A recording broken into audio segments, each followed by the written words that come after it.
ngiclaimile u-2 pot. Uma ngiclaima lapha bathi ngiqualifya for i-28,000. The time ngiclaima lapho bengi-owisha uSARS about 5,000.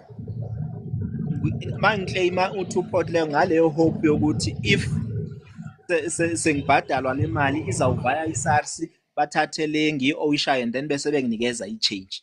They didn't do that. And then kuthe makuhamba isikhathi sengiyiclaimile le kuza u-18,000 kusho ukuthi bangithekse bona i-10,000 yonke. Mina ngihleli ngithi hayi nginaleyo hope yokuthi kusho ukuthi bathathe nale ngiyi-owishayo. Makuhamba isikhathi sengithola i-email ethi kufanele ngize ngizawubhadala bazawufaka ama-areas. Ngibuza ukuthi-ke mina kwenzeke kanjani ukuthi imali yavaya kubo bangayithatha le ngiyi-owishayo bathi ngiyibhadale.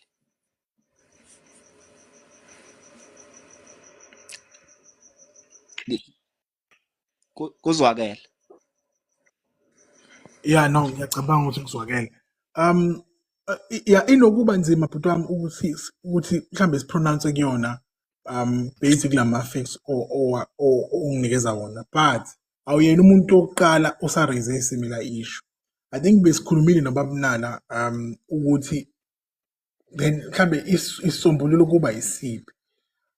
My understanding is bakade kunama-penalties bayayibamba leyo mali baphinde babambe ne-tax ejuu. I've seen ama-members anjalo. So umuntu abanjwa ama-penalties banjwe ne-tax bese iyaseclisha i-claim. But it appears kuwena ngathi izinto zenzeke differently. So angikho sure ukuthi mhlawumbe usazi wayi-approacha kanjani. Based on into ositshelayo nokuthi wawukade ukweleta 5,000. So wasuyathatha ku-28,000 kodwa wasutshelwa late ukuthi asiyibambanga imali ama-penalties. I-strange leyo nto kumina because ngokwazi kwami ama-cases esiwaningi esiwabonile abantu imali ibanjwa once. Bakutshela ukuthi uyakweleta bayakubamba bese kukhona ama-penalties. Angazi noma mhlawumbe bamnalo une-experience different. Ngiyabonga. Ngoba ngize ngaya ebranchini khona. Into abafike bangichomela ngayo bathi wena kusho ukuthi uhola kakhulu.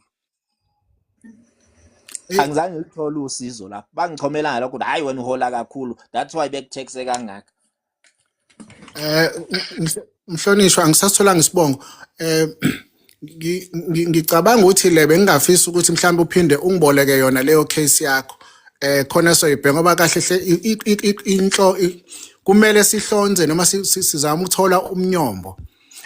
Wathola namhlanje nomuntu nakhona kuyenzeka kwesikhathi sibe ngabaqashwa lapho sikhona sibuye sinqene ukwenza umsebenzi ngendlela efanelekile.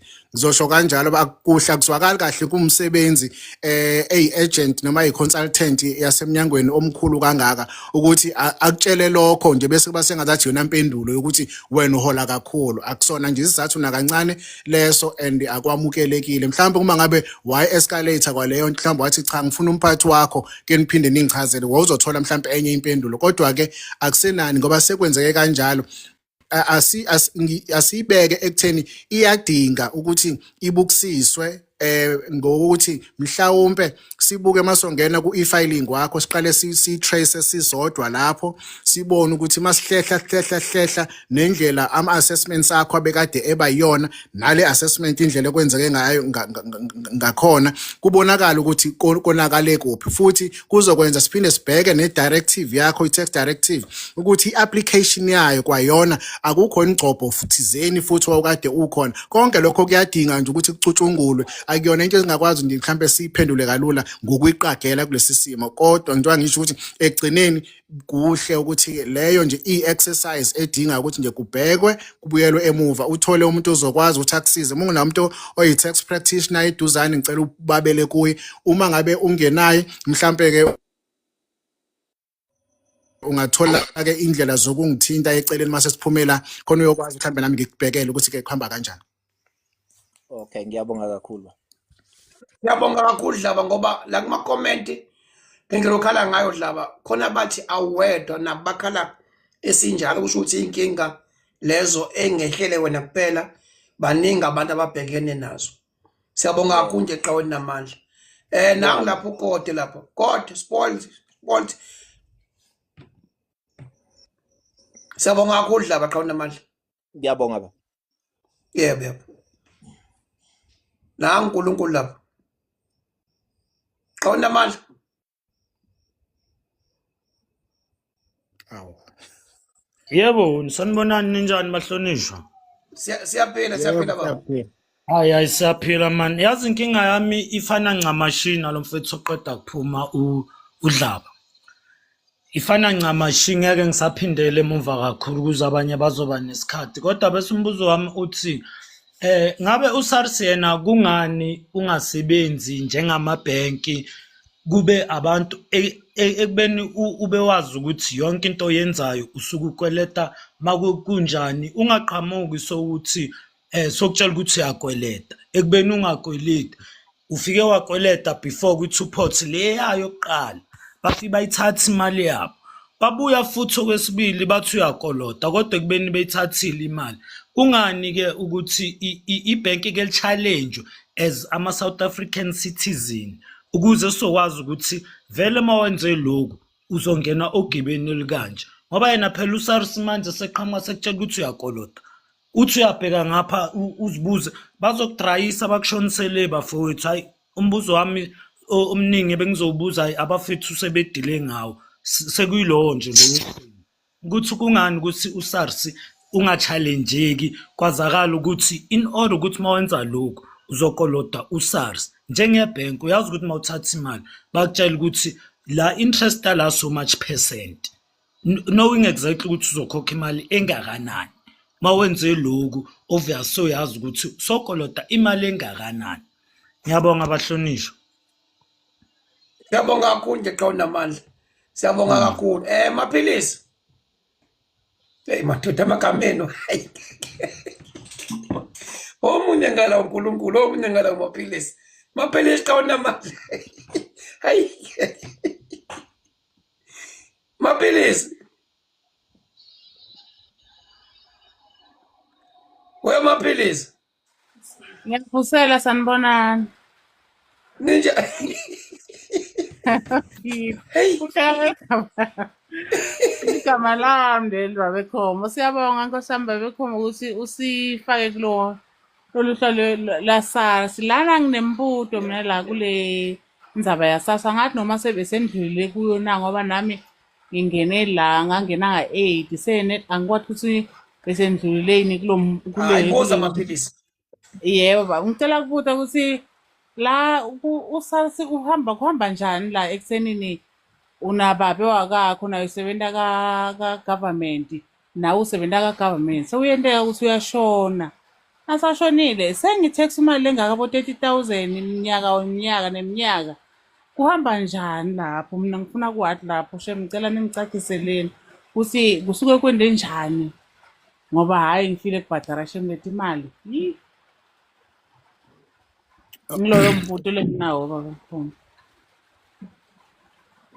Okay ya izwakala mame izwakale ikanje uma ngabe kukhona umuntu osebenzayo abese mhlawumbe bekade i-breadwinner noma bekade umlingani wakho umnkosikazi umyeni esebenza ku-government mhlawumbe seyashona njengakwi-case kamama into eyayenzeke ile ethi uma ngabe kuwukuthi ushone omunye wabo engasebenzi ngithathe nje umama behlala ekhaya engasebenzi kuzothi-ke kwimali ezobe iqhamuka laphayana as yena umama eyi-beneficiary uma iphuma kuyaye kukhishwe imali ibe imali eyayibe non-taxable ibe imali ekwazi ukuthi ifike esandleni sakhe ingathexwa akubi-ke okutheni lokho kakhulu kodwa inkinga yonakala mangabe kuwukuthi lo olahlekelwe umlingani wakhe usethe yena naye kanti uyasebenza akayilalelisiseke umama la inje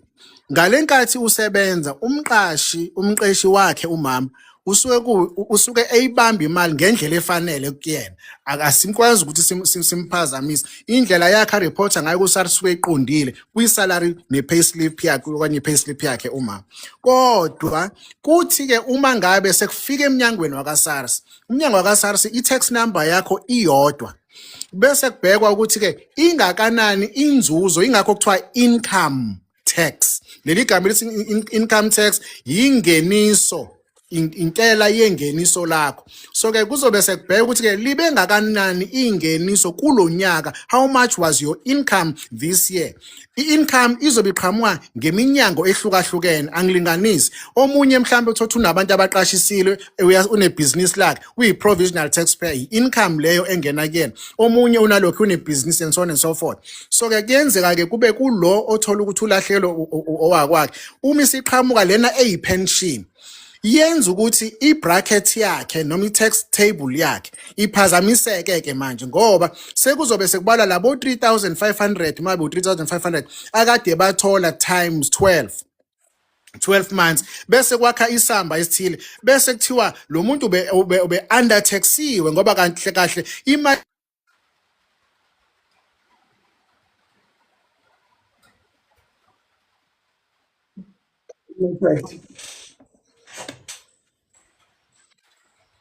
hayi yakushaya network baba efike beswa ne-tax lo muntu abese yithola ke angisezwakala uyezwakala manje okay ngizolokhu ungisayinele nje babkhoma uma ngabe sekubona okay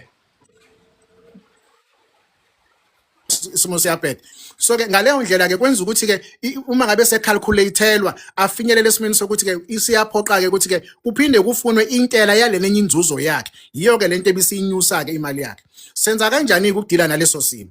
Kuye kube kuhle ukuthi ke uma ngabe umuntu ke eyi-beneficiary futhi esebenza okokuqala ukuzama ukunxusa laba abakhokhelayo mhlawumbe ngabe insurance nombani ngelishwa khona kuye kubenza inyana kodwa sebekhona ukuthi bathambisa inhliziyo kokunye ba tax lapho khona uzothi ngenxa ukuthi uSARS ngihlale ngukweleta ngicela ukuthi le mali eninginika yona nayo ni tax nina GEPF ningitaxele yona sekuku GEPF ukuthi avume noma angavumi kodwa mube nenhlanhla wakuvumela uGEPF usuzokuphuleka ekutheni uma ususubmit ama returns akho uyithola ukweleta lokho osukukweleta.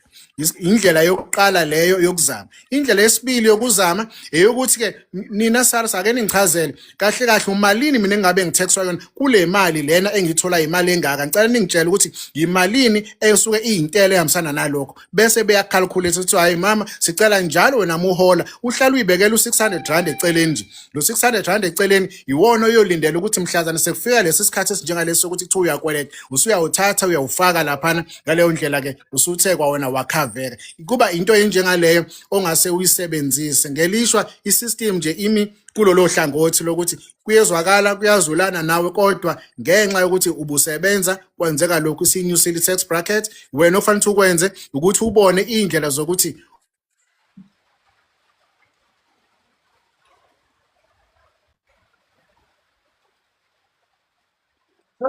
futhi ngenza department le ayikwazi ukukhokhela angani makuzwakela noma ngibenganqamuka yakuzwakalile kodwa nje kuwanqamuka kancane. Okay mhlambe enginqamuke khona iloko ukuthi into yokuqala umama ekumele makayenze eyokuthi aye kumnyango omkhokhelayo ku-pension fund athi ningakwazi ukuthi le mali eninginikeza ne-pension ni deduct i-tax yakhona bavume noma baphike abanxusi. Now bese uma ukuthi mhlambe bayaphika bathi hayi akufanelekile thina sesikwenze lokho bese yahamba ngoba phela mabekwenza fanele bagcine bemnikeza iRP5 noma RP3 so ngaleyo ndlela ke fanele amove aye eminyangweni ke wezentela aye kaSARS futhi SARS ke ngicela ngoba angikwazi bangitaxe lapha ngitsheleni nini ukuthi uma ngithola imali engaka njalo ngenyanga imalini itax yakhona bese bazothi imali engaka eyitax yakhona wena mama sekuzoba sekutheni kwe ngingayithatha le mali ngivule i-special account ngiyoyicashisa khona ukuze mabebuya sebeqhama sebethi imali engaka ngikwazi ukuthi ngiyifake noma ngihlale njalo makuphela inyanga ngihola le mali ngiyoyifaka kwi-account yakaSARS uyakwazi futhi ukwenza lokho uyifaka kwi-account yakaSARS izovela ngoba izobe iyocredita igama lakho izofana tax credit kuwena until kube isikhathi lapho khona becalculator khona. Ngiyabonga. Ngicela ukuma lapho. Ngiyabonga. Kuyevakala. Yebo tata. Nganza kwethu ngiyacela bandla ngiyazi ngibani nginirequestile. Ngicela ungabe ngisalithatha. Ngicela ukubamba nje laba nje abakhona sivale le kaSARS ngoba angifuni bashiyeka abafelokazi because bakhona nabo la besicela efuna kubona ukuthi abasondele asifuni bashiyeke siyacela bafowethu ukuthi nje la abakhona siyekele bona nje kancane la kuSARS ukuze sivale leya kaSARS ukuze kungene kuleya abafelokazi nalaba abakhuliswa ama stepfather becabanga ukuthi phela nabafa nabo abangenile laphaya sokhuluma nje nangabo ngiyacela nje ukuthi uPholo ubani uPholo basi xa unamali akangene ngathi 1212 mase siyabuya futhi lapho siya kuBabushezi silapha kuMagwala sivale ngojiva lapha yani mase siyayivala mase singena kuleya abafelokazi nganza kwethu ukuze nabo singabavaleli ngaphandle Pholo basi xa unamali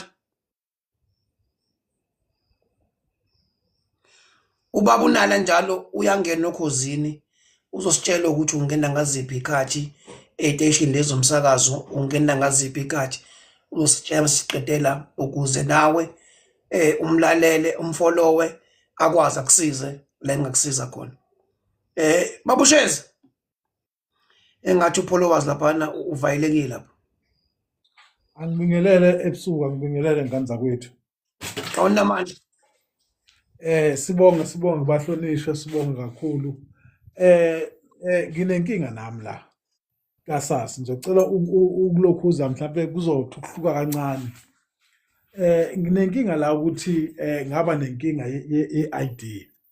I-ID ngayishare nomuntu waseZimbabwe u-Action Zero. Watholakala high court. He was proven guilty, but uSARS wayeseqalile ukudonsa kimina ukubamba. Emva kwalapho kodwa akhona ngibuyisa imali uSARS. So ngagcina nje impela sengilandele ngaze ngehluleka. Angazi noma umhlonipheki angilekelela ngaleso simo. Ngiyabonga.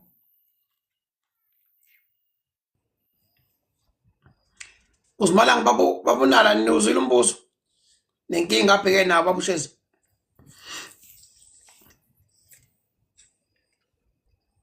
babunala phansi amshaya network lapha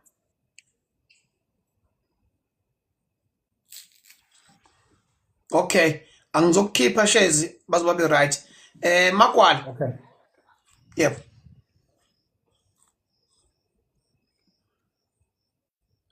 Magwala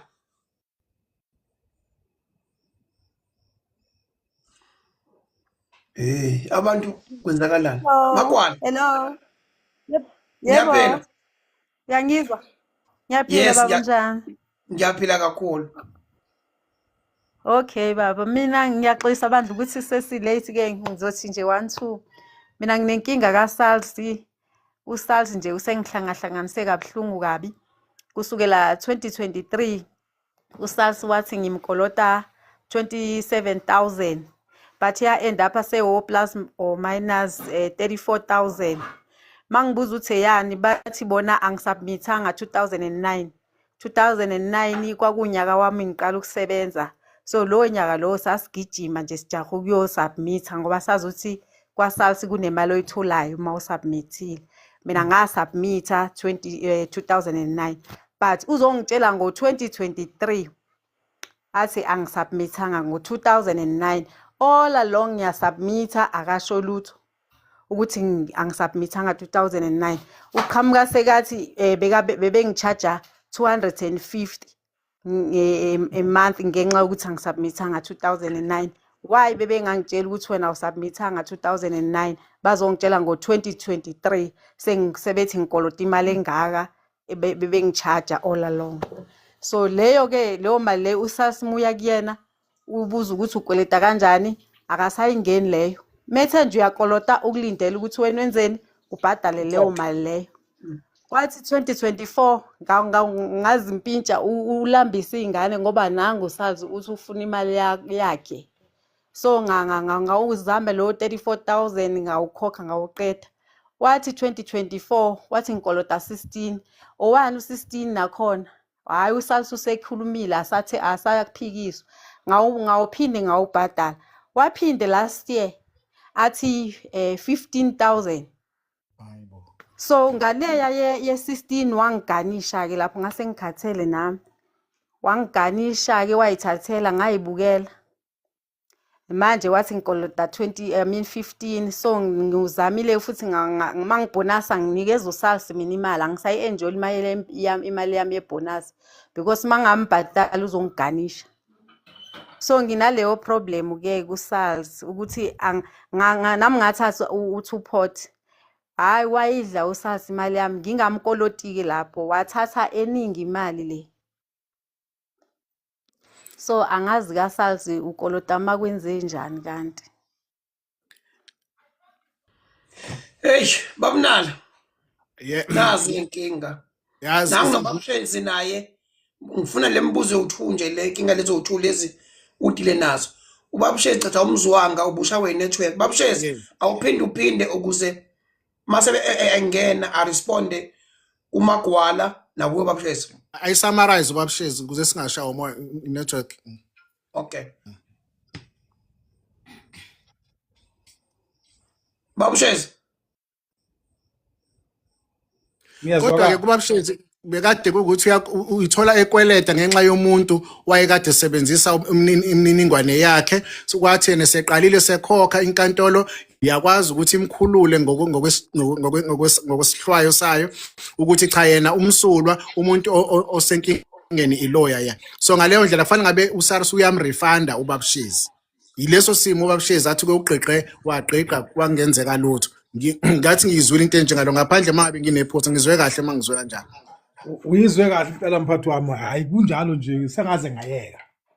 Yeah, okay. No babshezi naye mhlawumbe iyafuna ukuthi mhlawumbe kube icase nayo esibe siyidonsa eceleni ngoba iyadinga ukuthi ke sibhekisise ukuthi ke isiphi isizathu esenza ukuthi uSARS angabe sayihoya angabe sakubheka noma abuyisele izinto efanele ngabe uyayibuyisela kuwena ngoba imandate mangabe esefinyelele lapho naye une-proof yokuthi wenze iphutha ngokujwayelekile uSARS uyakwenza ukuthi abuyisele back imali ngangokuthi kulesi simo sakho uma kuwukuthi wayesevumile ukuyibuyisa wangayibuyisa kuswela ngaleso sikhathi lokho kusuke sekuphoqa ukuthi ke athi uma eyibuyisa sesingakwazi nokuthi sicele ngisho ne-interest kuyena uSARS ukuthi hey le mali lena selokhe wayebamba kuswela sasikhathi izinto ezenzekayo lezo baba uma ngabe ukuthi kuphela uma sikwazi ukuthi siprove beyond reasonable doubt ukuthi uSARS nguyena obesephutheni kulokho nawe uma ngishiya inombolo mhlambe ke uyothi ungithinte eceleni bese ngiyathokoza kakhulu bese kuba ilena yesibili babkhoma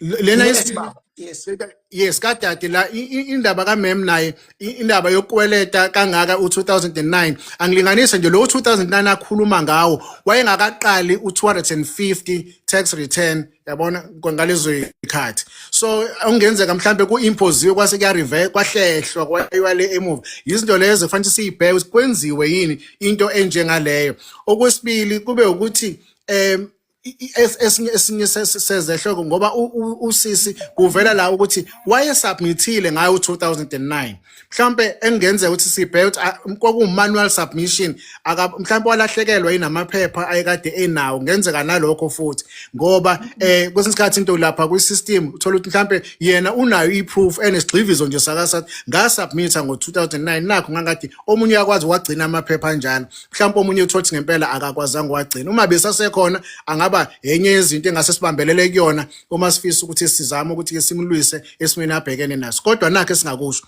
kulesi simo abhekene naso sibuyela ekutheni ke ngimuzwa ibala njalo ngonyaka uyakweleta umbuzo obuzoba khona ukuthi ke hlobo luni lomsebenzi awusebenzayo mangathi uhlobo angagcina mengasachazanga kakhulu lapho la njoba sila kule ndawana okwesibili bese sibheka ukuthi ke indlela ayithola ngakhona imali yakhe uqashiwe umqashi noma uphinde abe nemali ayithola eceleni yini ikhona into enjengaleyo okanye mingekho lento bese siyabheka ukuthi ke uma ngabe uSARS akha iassessment yakhe uyithatha kuphi information ayisebenzisayo ngoba kunokwenzeka ukuthi kunenye information anayo udadewethu noma umem angenakho ukuthi yena banayo ozothola mhlambe kungenzeka sengisho nje okunokwenza kube into eyinkinga kakhulu asenze isilinganiso ngoba osanda kuphuma babshezi ukuthi kuyena uyithole eyiwele angilinganisi what if nosisi mhlambe naye uyiwele engazi izinto ezinjengalezo ke ekuzomela nakhona ukuthi ke mhlambe ke nakuyena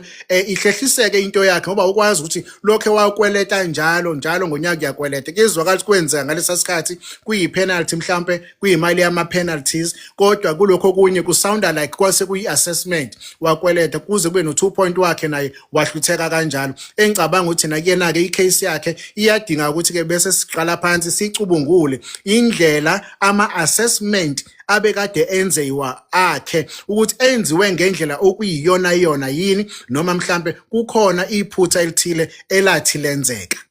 Enye yezinto ejwayele ukuthi limaza abantu bakithi kunabantu bakithi ngiyakhumbula nami ngangisagijima nje kakhulu senza taxpayer education kwakhona isikhathi lapho babukhomo abantu bengibona indawo ngeindawo kwafika itekisi ngiphumile sengisebenza kwagcwaliswa itekisi impela isuka ngapha ko Potchefstroom abantu bezile bethi beze kunala bafuna ukuthi benzele into zabo ze tax khona bezothola ama refund engabonakala njengesula manginqaba yonke leyo tekisi yabantu ababezicukuthwane belapho bonke befuna ukwenzelwa beqhamuka ke ku department zeni ipoint lisekutheni ngoba mina ngiyazi ukuthi u-wrong ukuphi futhi ubanjwa kanjani manje isikhathi ungathola umuntu babenzela abantu bakithi benzela ama refund abawathole ama refund o 20,000 30,000 bajabule ukuthi ngithola imali kaSARS kanti izobe i-revisewe leyo nto ngalenkathi i-revisewa uthola ukuthi uwe wedwa kosuyoba la ebhodweni elishisayo lapho khona sekukhona ukuthi ke imali ukubuye ekhaya uthothi uyithathe yonke imali uSARS lapho noma imali sekusela imadlana engatheni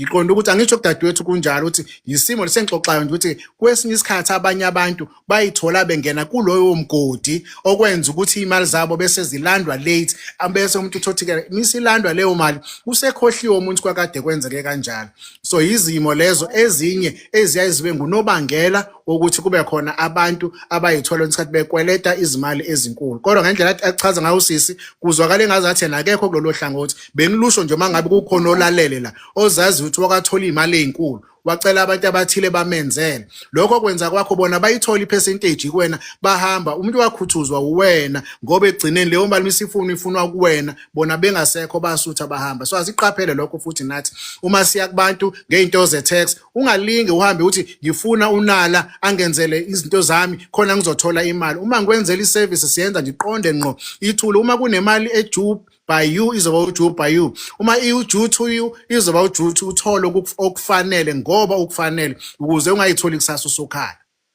Hayi ngiyabonga mina ayikho ngangayithola kanjalo nje ingako nje ngikhala ukuthi la kwaSARS nami ngathi khona ungahambi kahle ayikho imali engeke ngayithola eceleni mangisubmisa ngizela direct manje sengine e-filing sengena kwi-e-filing ke ngenza. Hey bakwethu ngiyabonga ukuthi usune e-filing nakhona babukhoma kodwa iyadingeka le ndawo mhlawumbe ama class umuntu emasho okufundisana ngoba isikhathi uyifunda uthathe lapha ku YouTube kanjalo kodwa kubalekile ukuthi usifundiseke ngendlela okuyiyona yokusebenzisa kona e-filing uyaqhumisana nawo mangabe ukuthi kuzofakeka nje u0 endaweni bengafanele ngene u0 kuyona kufake ke inombolo thizeni endaweni ebengafanele ukuthi ingene khona yebo lonto seswami bese mifika ngalemifundeka ifundeke bese ngathi mhlambe ngelishwa ikwenza bese esimweni sokukweleta kanti wena akunjalo ngenxa indlela mhlambe efaka khona nekhalama ekufakwe kuyona kodwa ngisho ukuthi mhlambe kulelo phutha sengisho nje ngiyadlula kwesinye isikhathi kuye kwenzeke ngoba abanye bathumelile becela abantu abathi bangama consultant noma ama tax practitioners babenzele kanti uthola umuntu ozofuna ukuganga ngezinto zakhe ebese eyithola esekweleta kulungile ke ngiyocela nawe futhi ube ngomunye ozolalelisisa mhlambe anginankinga mina ukisho ngoba nasokhozi ngiyayisho inombolo yami ukuthi ke mhlambe uyithathe ukuthi ke umuthola ithuba ke bese ngiyakwazi ukuthi ngithole indlela ukuthi ke singakusiza kanjani eceleni. Okay baba ngiyabonga. Ngiyabonga. Siyabonga kakhulu babonana xa unamandla ake baba sibonge nje kakhulu usiphi ngesikhathi usiphe sona baba siyazi ukuthi ubusy kakhulu baba siyazi kakhulu ukuthi ubusy kakhulu kunemsakazo otholakala kuyo utholakala nini ngasikhatsini ubabunala ubased kuphi ubabunala ithini number yakhe kulabo afuna usizo kuye.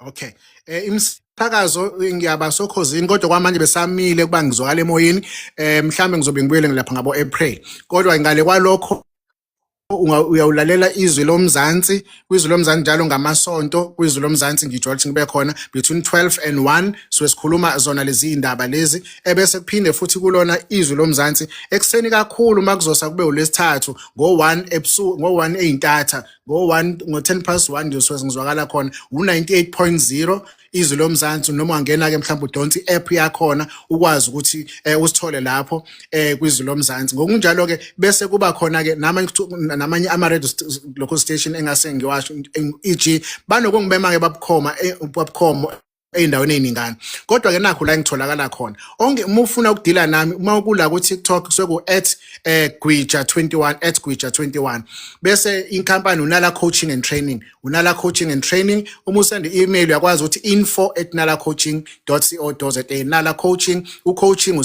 COACHING nala coaching inombolo engiyaye ngisebenzise ekutheni ke ngikwazi ukuxhumana ngitholakale kuyona iyinombolo u083 7173343 angiyiphindi inombolo 083 7173343 lapho ke uyakwazi uthumela iWhatsApp yakho ukuthi sikwazi ukuthi ke sikuthole khona ongenani ke mhlambe ke uma ukuthi sekukulahlekele konke usungabuyela kubabukhomo ke mhlambe uthi hey babukhomo ngicela ungifundise unala la etholakala ngakhona kuyobe sekwazi ukuthi mhlambe sitholane. Siyabonga kakhulu babunala siyabonga kakhulu xa unamandla siyabonga nje kakhulu ngesikhathi osiphe sona uNkulunkulu akugcine siyabona ukuthi kuningi kakhulu okushodayo uningi kakhulu ulwazi abantu abalidingayo esikholwayo ukuthi sohlala mhlawumbe sibuye bafundiswe abantu ngokuthize ngoba i-aim la ukuthi abantu baqonde into abayenzayo ukuze umuntu methatha something mengena ku-Tuport eyakusales aye kodwa umuntu esene-understanding ngento angena kuyo.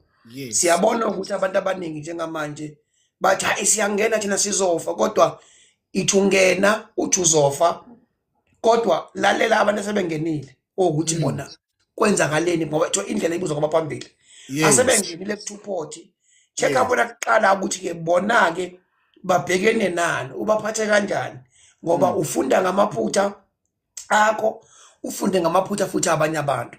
Siyabonga kakhulu nje baba xa unamandla siyabonga nje kakhulu sizonke namanje yebo baba sonke namanje ohlelweni logo yebo siyabonga kakhulu baba. Thank you baba. Thanks. Danki.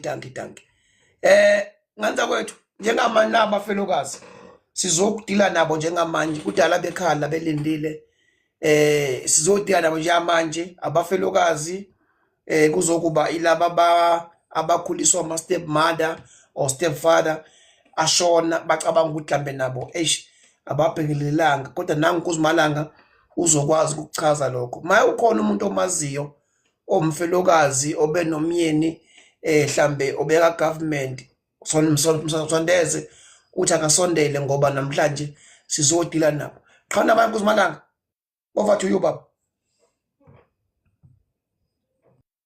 Sibonge General, sibonge no babunala isikhathi sakhe. Sibonge mbuze khona. Ngizwakala nokushawa inetwork yazi.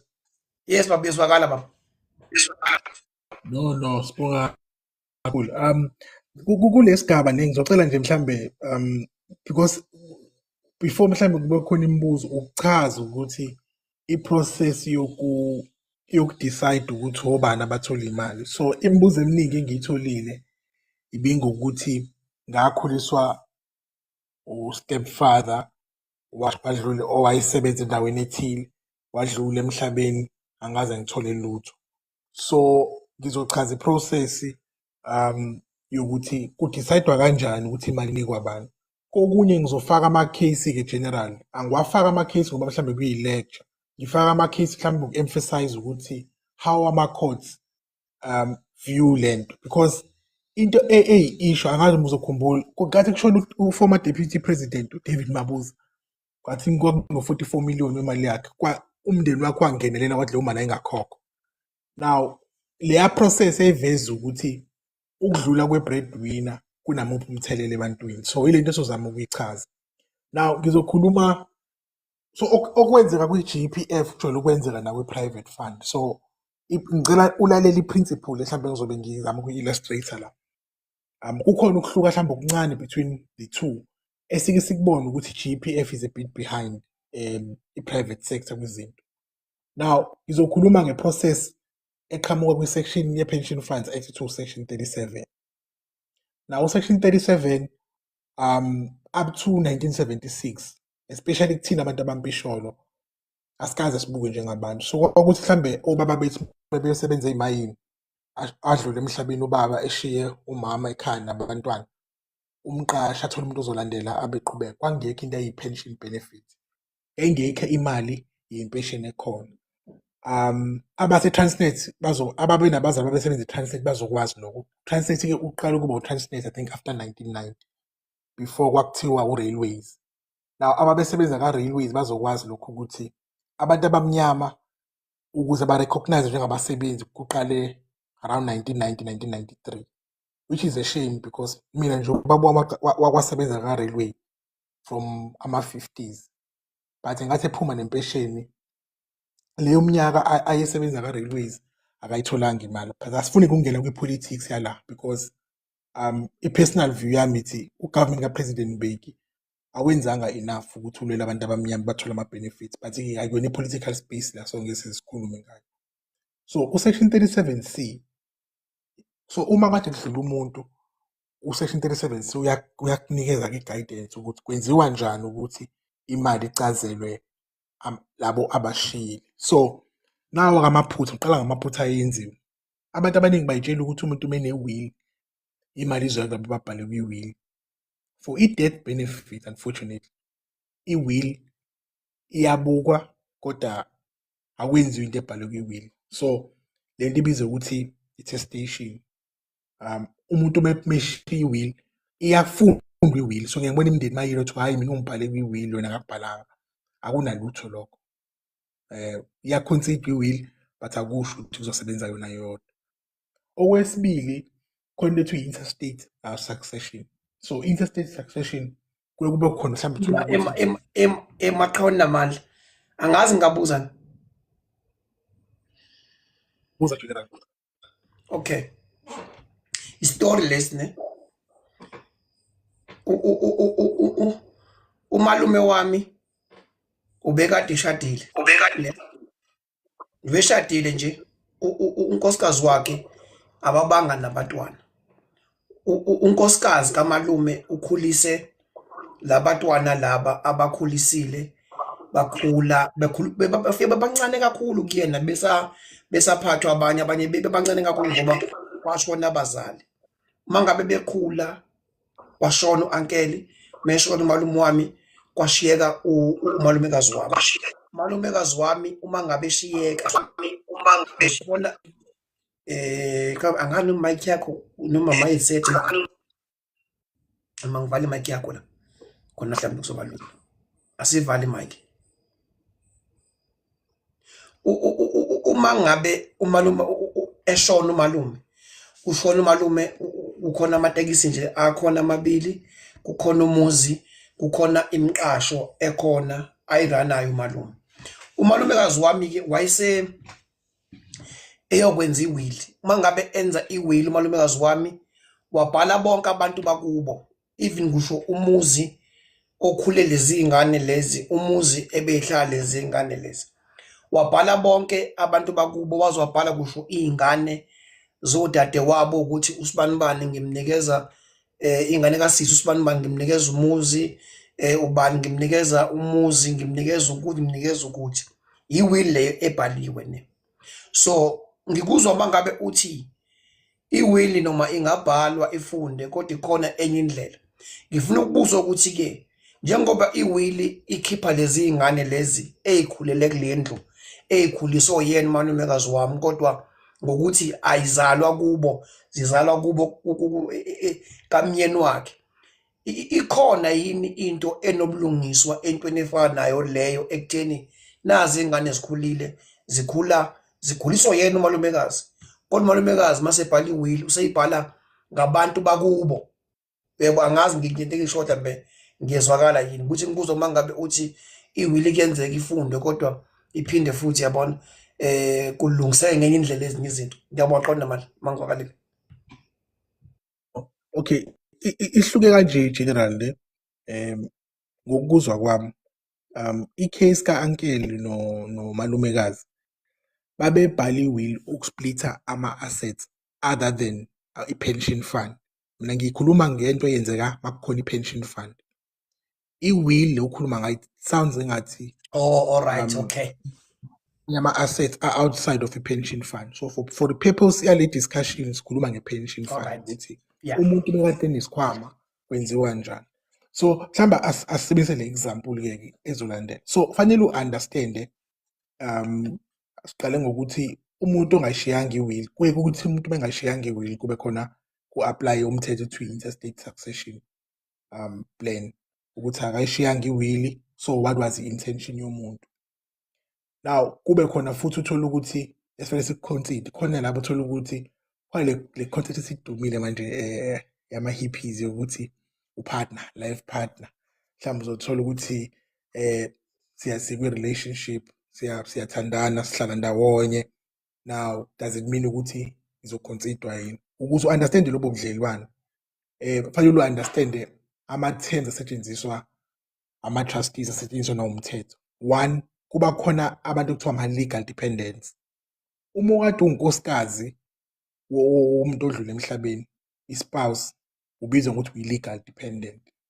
Uma ukade umntwana womuntu odlule emhlabeni, ubizwa ngokuthi uyi-legal dependent. Uma uwumntwana otholakale ngaphandle komshado walo muntu odlule emhlabeni, ubizwa ngokuthi uyi-legal dependent. So bayakuconsider.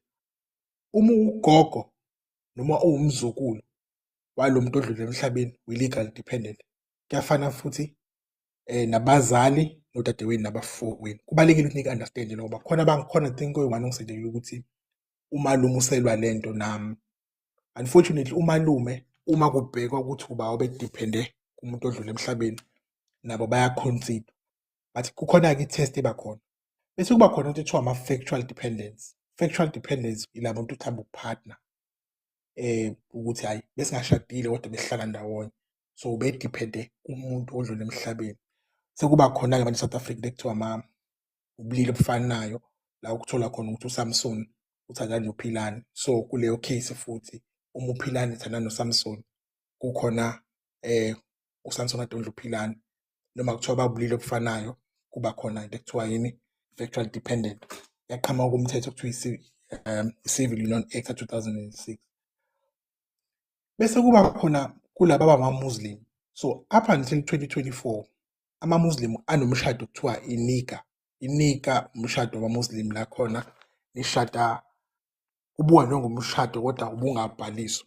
Up to 2024 ama-Muslim, mhlawumbe umama we-Muslim, ubaba we-Muslim edlulelwe umuntu abenaye, mhlawumbe umkakhe, bebengabuka njengathi bebeshadile until i-Al-Jamaa eParliament yaphusha umthetho ukuthi kube khona i-recognition yenika. So makhona mhlawumbe umuntu oyi-Muslim la aka-understand if benenika kuye kube sekhona isitifiketi efanele basikhiphe, uba entitled futhi emalini yomuntu obunayo.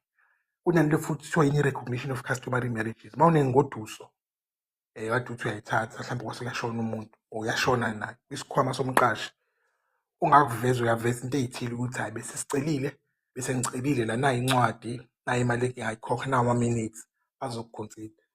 So uma ubuka lento esikhuluma ngayo la, i-broad lento. So nama-step children ayabalwa kumuntu okhona. Nanso into ebalulekile ukuthi kufanele uveze ukuthi wawu-dependent again. So ngeke uthi i-step child somuntu odlule emhlabeni ngina-34 wagcina ungodla ngina-16. Ngeke bayilalele leyo nto, bazobuka ukuthi hawu kodwa usukhulile nje, bungaseyona i-dependent. Nombango oba khona mhlawumbe omalume no-anti uvele ey'ntweni njengalezo futhi ukuthi hawu malume ubengakudli kodwa umshana, pho ufuna ukwenzani. Bese ngikhuluma mhlawumbe ngezinto ezingaconsiderwa-ke ukuthi uma kwenzeke lokhu abakufaki. Kune-common law principle ebuhlungwana yona mhlawumbe masuyizwa, ukuthi uma kwenzeka izinto ey'thile awukwazi ukuthola i-benefit. So kuthiwa isibhunu kuthiwa die bloedige hand principle. So ivela kuthini?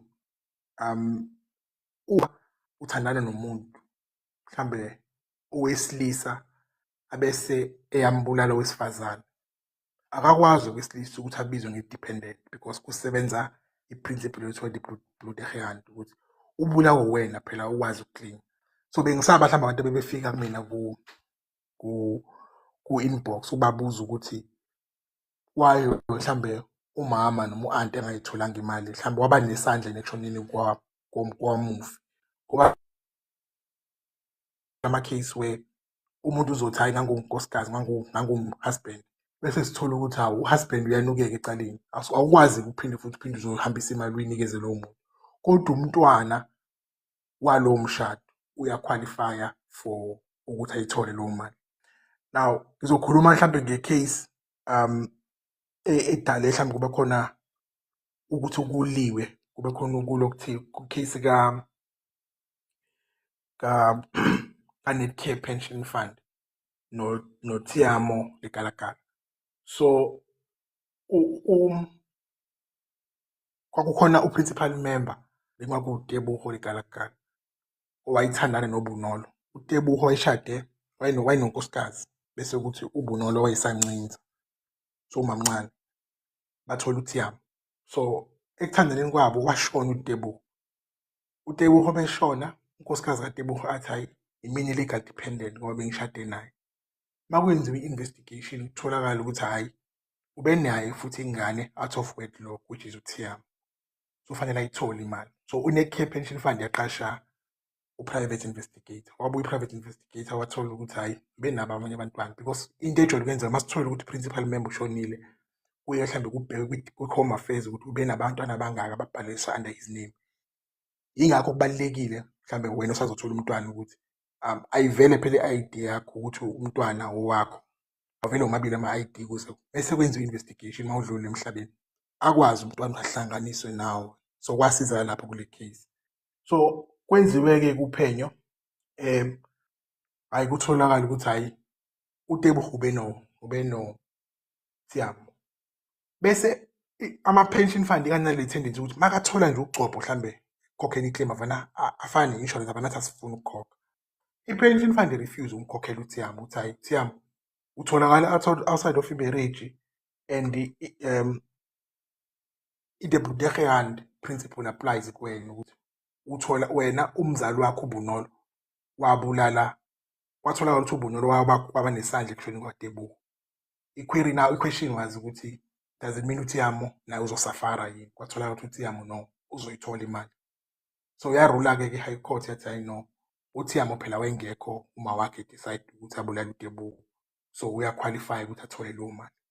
So esizama uku-emphasize la ukuthi uma kwenzeka mhlambe nawe unesandla mhlambe ekudluleni komuntu abantu besilisa banesandla esiqinile banokubadlulisa futhi abantu besifazane emhlabeni.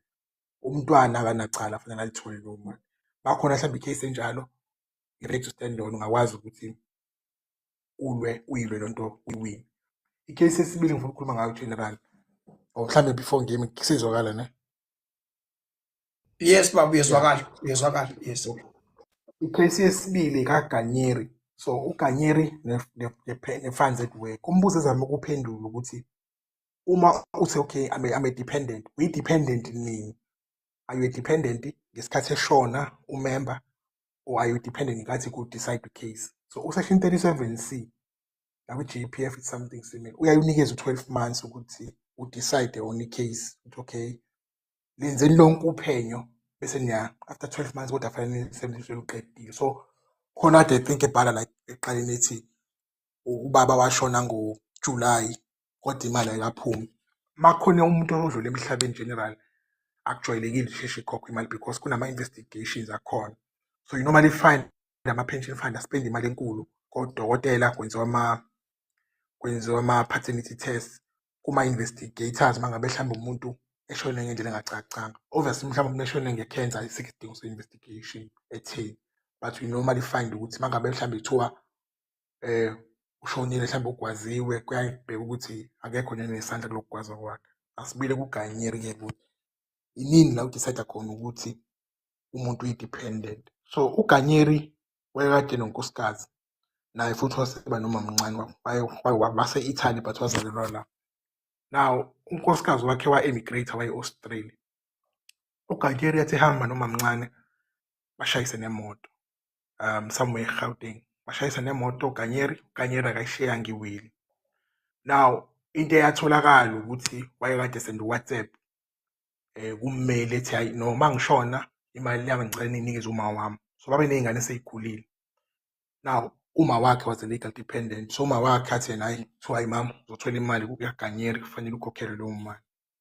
Now unkosikazi wakhe wayese-Australia alwe leyo nto athi hayi nami ngangunkosikazi kaGanyeri why mina ngingayitholi imali. Kuliwe ukuthi-ke do you look at ama-dependents ngenkathi eshona uGanyeri or do you look at ama-dependents ngenkathi kwenziwa uphenyo? So uma kwenziwa uphenyo kutholakala ukuthi uGanyeri wayeney'ngane ey'mbili but zasey'khulile zazizondla iy'ngane zakhe bese ethi i-pension fund it's fine sizomnikeza umama imali yakhe uGanyeri umama kaGanyeri. So wasathathwa-ke isinqumo on a-Monday washona umama kaGanyeri on a-Thursday. Now actually kwamama kaGanyeri on a-Thursday umoment usuzokhokha unkosikazi wakhe wathi fanele imali inikwe mina. I-court yadecide yathi no ube-right unkosikazi kaGanyeri naye ube-dependent. I-pension fund kwakufuneka i-consider ukuthi though uGanyeri washona year before bekuba nama-dependents wakhe. So leyo nto-ke i-argument yayikhona kuma-trustees ayethi no asikho responsible for leyo nto. Asikwazi ukubheka umuntu esashona ukuthi uba bama-dependents. Sibheke ukuthi uba bama-dependents ngenkathi eshona ngenyanga ashona ngayo. Bayiluza-ke leyo case kwi-Supreme Court of Appeal. I-industry yonke was not happy because babethi bona hawu shuthi manje thina fanele hlezi sibheke ukuthi fanele sifone every day ubheke ukuthi usaphila yini noma uphila ngoba kwakudecide ukuthi imali ezothola uma wakhe. Now i-argument ye-administrator which was momentum was i-principle yokuthiwa i-functus officio esho ukuthi sesikwenzile besingakwenza administratively ukuthi siyiqede le case banyana sibuyisele emuva. So asikwazi ukuthi umuntu angashona ngo-March last year bese sofuna ukukhokha ngo-March of this year nisitshela ukuthi asenzanga enough obe sazi ukuthi wayekade ekhetha uma wakhe. Anyway bekuyindlela bekwenziwa ngayo until last year i-Constitutional Court i-case kaMutsila yadecide ukuthi leyo judgment ye-Supreme Court of Appeal yayingayenzi sense.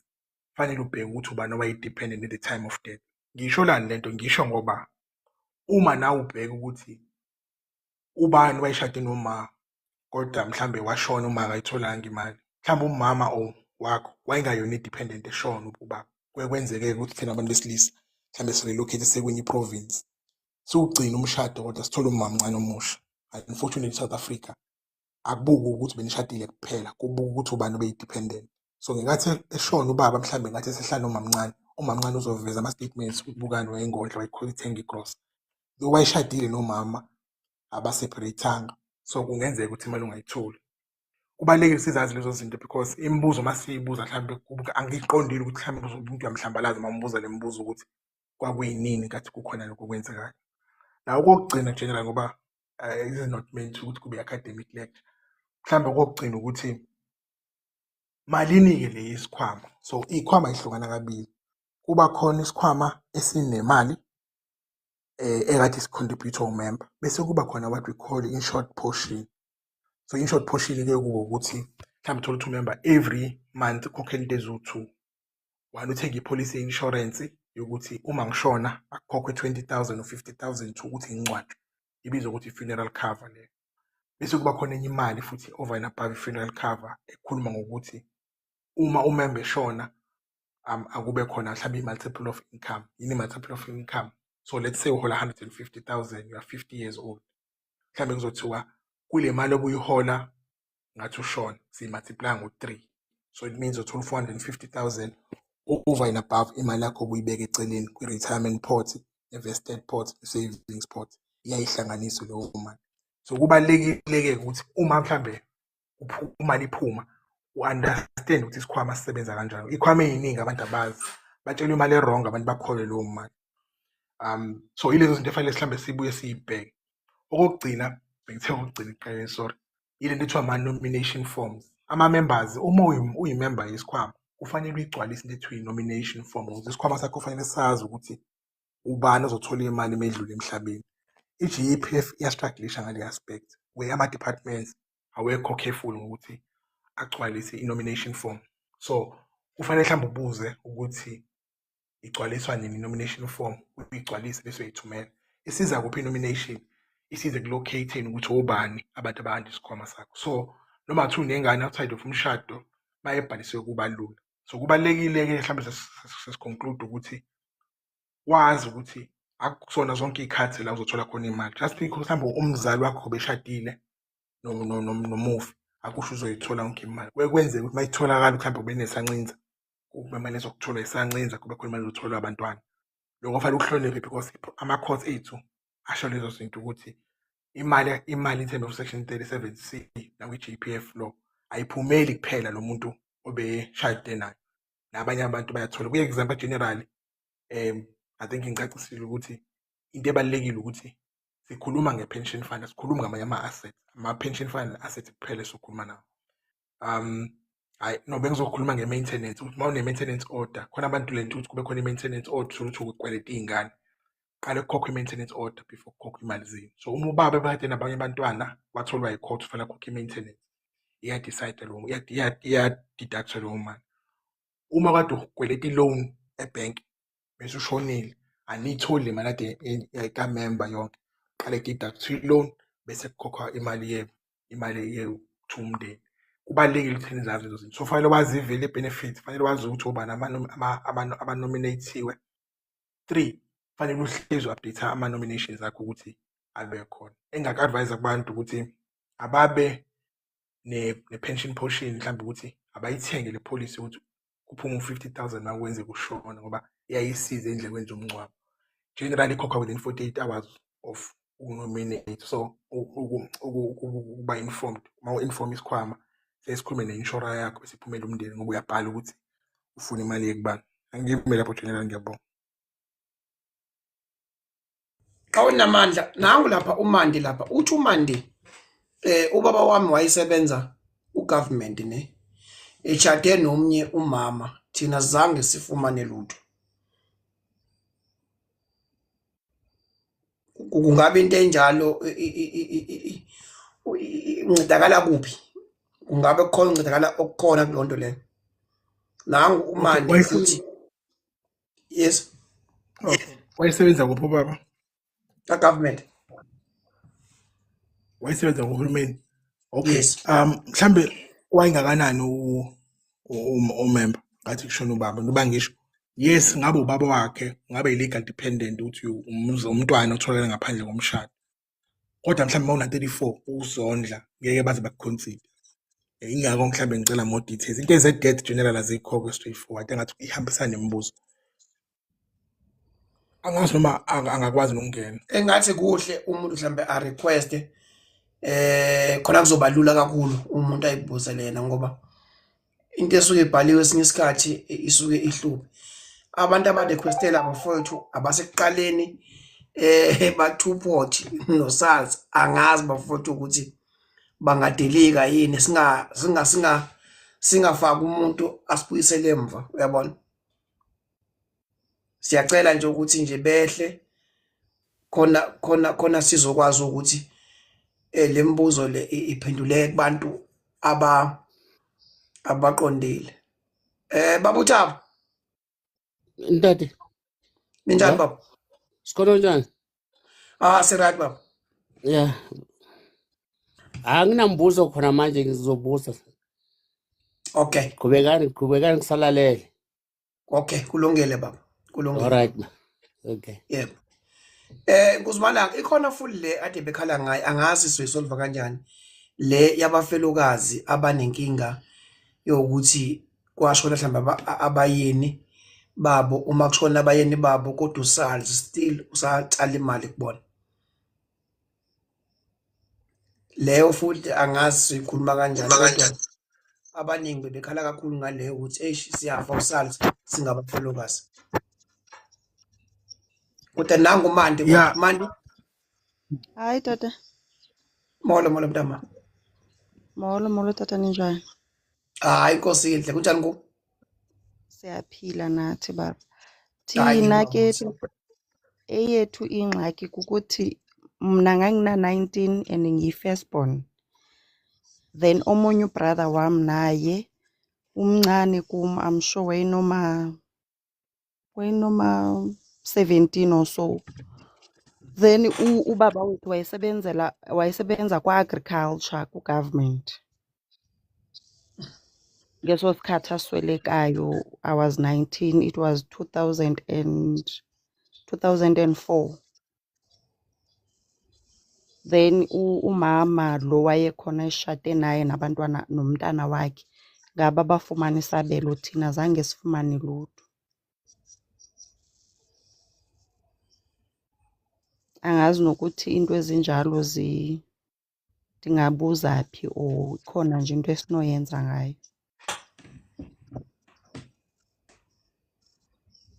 Bawubaba Nkosazana, No, General, yes, ibuhlungu story. Okay, u-2004 sukude General. So ngizoyiphendula ngendlela embi. Uma kuyi-private fund, kuyi-fund outside of uhulumeni, kuno section 30M. They only investigate ama-cases are-data back ku-3 years. And this is where izinto zi-unfair. So i-case ka-2004, now on the government side, kune pension ombudsman evule only in 2021. So ku-government bingekho ombudsman.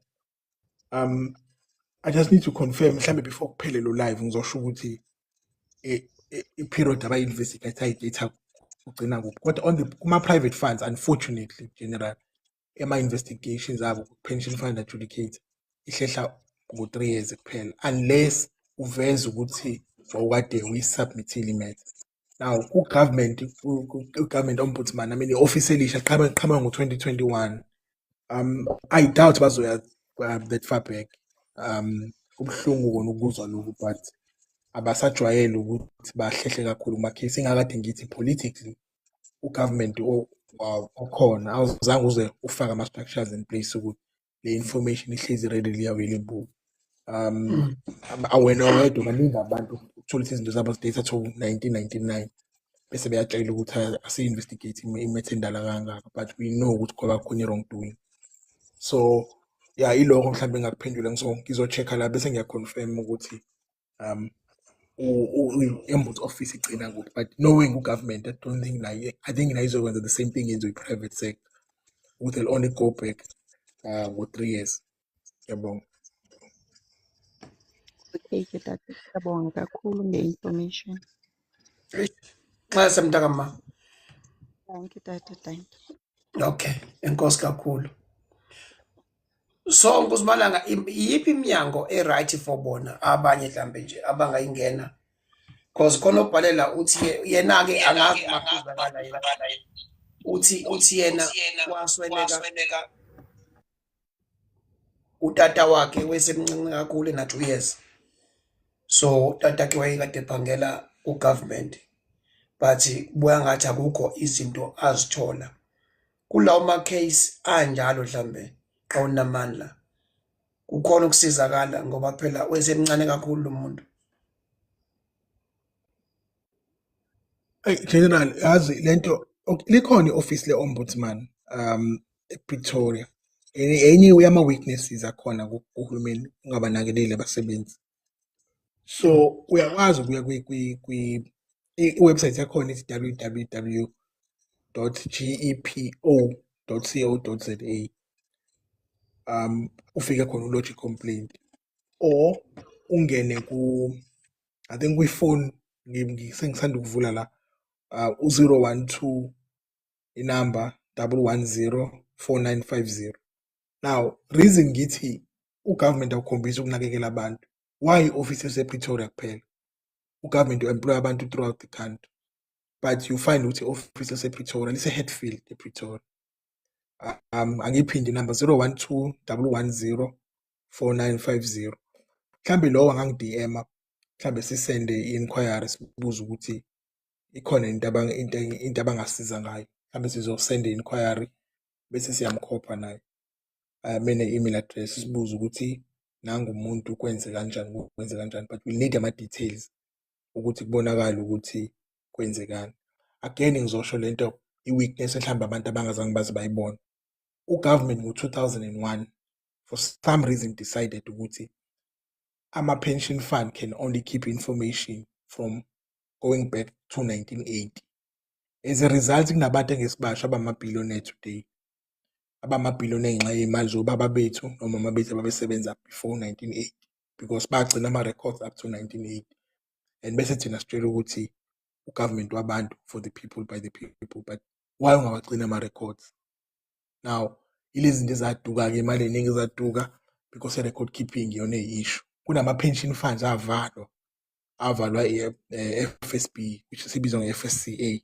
Kuney'mali zabantu akwaziwa lawo ma-project enzeka kanjani. So yeah, ukuphendula nje mhlambe lo mbuzo ngiphinde ngiyiphinde inamba 012 110 4950.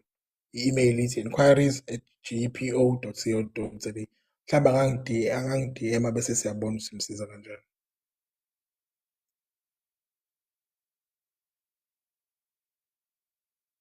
Mr. General. Nxese. Ngithi nangu nomtshali naye lapha. Umtshali uthi why withdraw yena kodwa ayingeni. Mhlambe njoba kuzofuneka ama-details general ukuze sikwazi uku-understand ukuthi wa-withdraw ini kwakwenze njani. Angiphinde ngikusho lokhu general angize ngikubala. Akhona ama-instances la khona ngisho ukuthi umtshali kunjalo. Section 37A ukhuluma ngokuthi umqashi noma isikhwama siyayibamba imali. So what we normally find kule msebenzi la khona abantu bethatha imali kakhulukazi mhlambe kuma-municipal funds, mhlambe let's say thatha ifund yase-Cape Town, uthola ukuthi uNkuzumalanga bayamsola ngokuthi ukhomithe ubugebengu, fraud, mhlambe award wamathenda wasethatha imali, wathola imali, uthola ukuthi kuyasolakala.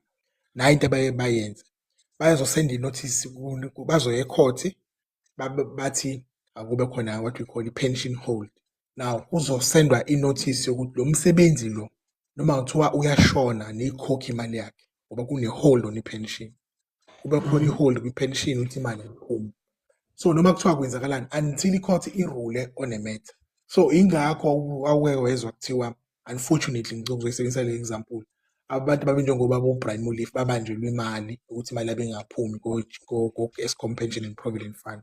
Babeyibambiswe ukuthi wayi-charge-iwe for into ey'thile. Obviously bagcine eyiwinile lo case, so imali kufanele idedele. I'm not saying ukuthi umtshali kunjalo, but ngizama ukuthi akhona ama-instance ethola ukuthi umuntu u-charge-iwe for i-wrong doing by umqashi bese imali yakhe ingaphumi, ayiphumi leyo mali until icala liphele, until i-court irule ukuthi u-guilty noma u-innocent for ubusela, mhlambe ubusela noma mhlambe kuthiwa wa-mislead abantu. So kuleyo case awukwazi ukwenza lutho.